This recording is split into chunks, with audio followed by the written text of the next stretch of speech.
Hello, welcome to World Business Report. I'm Jamie Robertson. Well, the Greek government has indicated it's confident of completing what's known as a bond swap deal with investors that could help it avoid defaulting on its huge debts.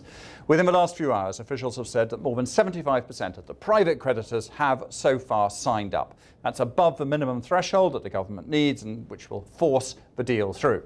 It is less than its target of 90%. We'll find out the real numbers early on Friday.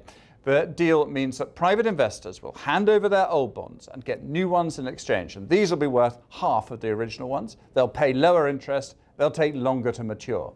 But it would reduce Greece's debt by more than 100 billion euros. Now, Professor Nairi Woods is Dean of Blavatnik School of Government in Oxford, and she's a member of the IMF's European Regional Advisory Group. I asked her if she thinks Greece will get the number of debt holders it needs to agree. That part of the deal probably will go through. Where the messiness lies is in the sort of red-blooded hedge funds that have bought Greek bonds quite recently, that know that there is some chance that they might be paid off in full so that Greece can rid itself of that problem. So they're going to be the tricky holdouts. They know that if Greece defaults, they've covered themselves with CDSs, so they'll be paid insurance if Greece defaults. And if Greece doesn't default, there's a chance that they'll be paid off in full to get them off everybody else's back.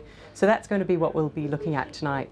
They'll be paid off if they collect their insurance. There's some doubt about that, isn't it? It rather depends on whether Greece technically is seen as defaulting. If it is technically seen as defaulting, then they will get their money from the insurance. But if it's not, because this is meant to be voluntary, then they won't.